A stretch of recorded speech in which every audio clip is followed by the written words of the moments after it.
plus grand coup de cœur de Pékin / Beijing, c'est la Grande Muraille de Chine. C'était malade, monter toutes les marches qu'on a montées, l'histoire, puis se rendre compte à quel point le mur est extrêmement long et ça a probablement pris vraiment beaucoup de temps à faire. C'était quelque chose de pouvoir le gravir avec ma blonde.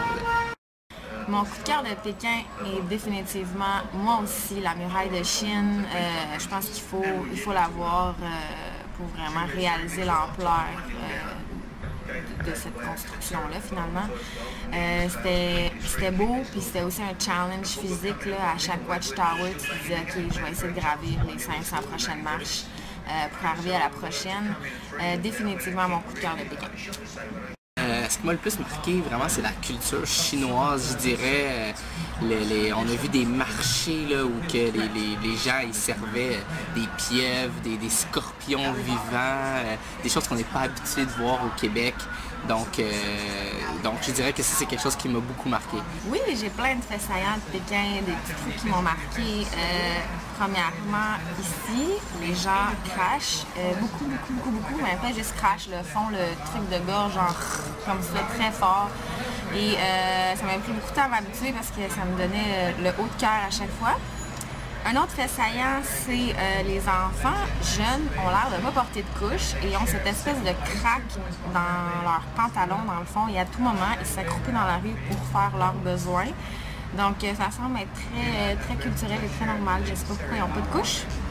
Et mon troisième fait saillant, je suis surprise un peu de la culture chinoise au niveau de la politesse, la courtoisie. Sont comme très rough. Ici, c'est prends ta place, sinon on la prend pour toi. On s'est fait souvent pousser du coude, premier arrivé, premier servi.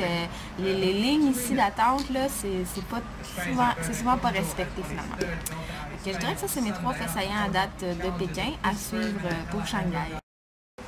Oui, je recommanderais Pékin définitivement. Je pense qu'il y a plein de choses à voir. C'est un dépaysagement total.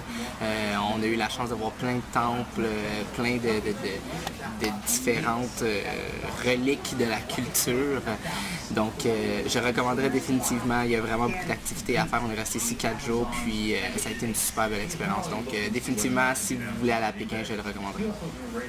Oui, si quelqu'un viendra à Pékin, un de mes plus gros conseils, ce serait de pas hésiter à prendre métro, autobus.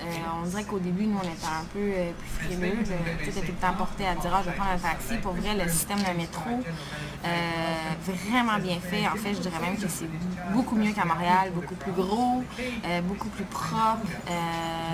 Même l'autobus, on prenait l'autobus, Gab et moi, pour littéralement, c'est 30 sous le passage. Donc, je recommanderais vraiment d'utiliser métro et autobus, surtout pour les gens on budget.